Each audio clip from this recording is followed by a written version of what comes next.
The 9/11 call was made in Rancho Santa Fe, California. It was a typical Wednesday afternoon in March 1997. And the voice at the other end of the line said to the police, "You may want to check the well-being of the residents at such and such an address." That area had palatial estates, overlooking the emerald blue waters of the Pacific. The police were mystified by the call. The home was in an upscale neighborhood of the community. Houses in the area ranged from $1 to $10 to $20 million apiece.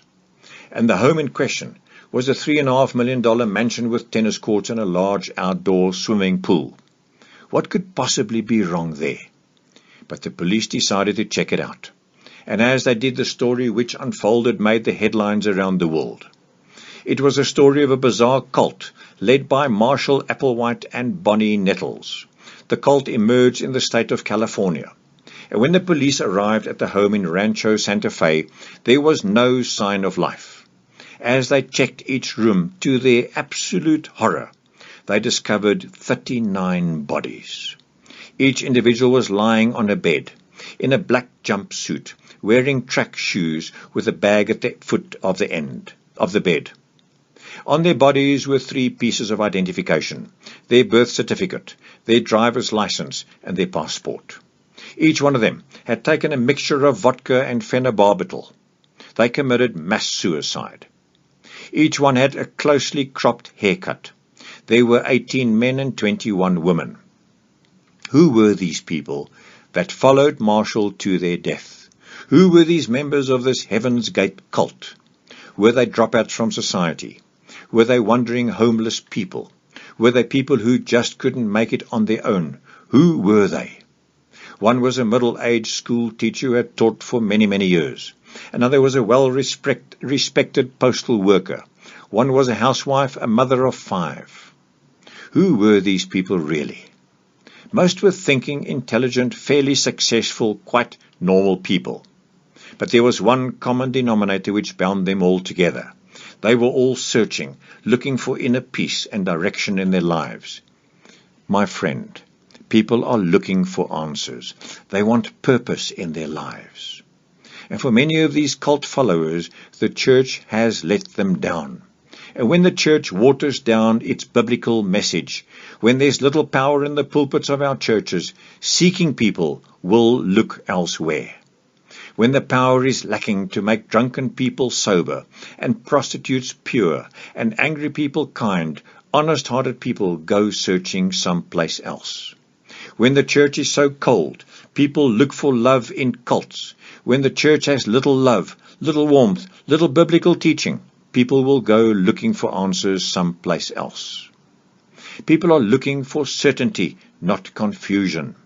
When a preacher gets up and says, "It might be this way," or "it could be that way," and there's nothing really right and nothing really wrong, decide for yourself. That's why people leave the church. They go searching. They go looking for a definite voice.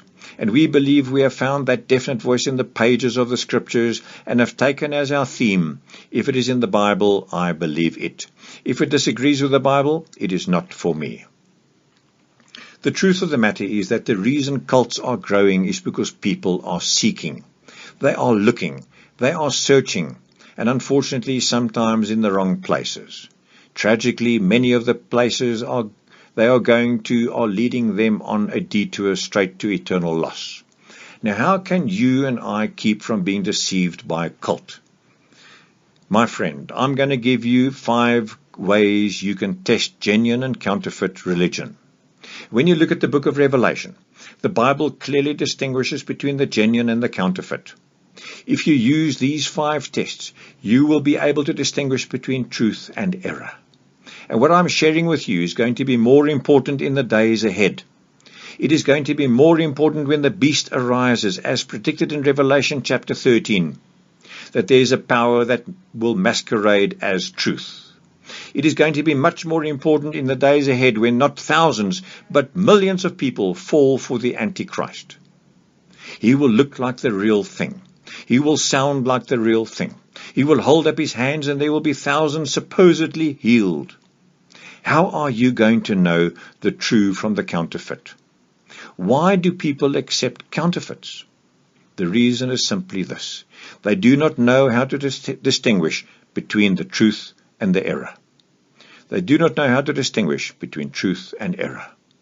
They are attracted by a supposed love, a warmth and some kind of authority figure. And when they finally become part of the cult, their minds get so distorted, their minds become so mesmerized that they cannot think clearly.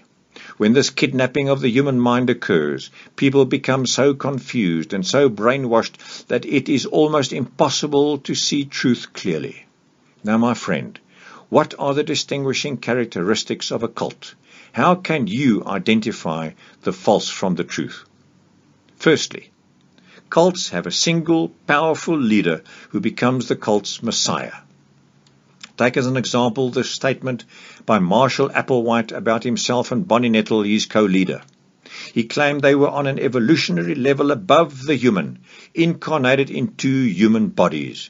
That's a statement by Marshall Applewhite. He taught that when his followers looked at the two leaders' physical bodies, they were actually seeing supernatural beings. Now, this should have been enough evidence for those cult members to leave. If they'd understood the Bible, they would not have been deceived by these false claims. Jesus says through the Old Testament prophet Isaiah in chapter 45, verse 22, "Look unto me, and be ye saved, all the ends of the earth, for I am God, and there is none else."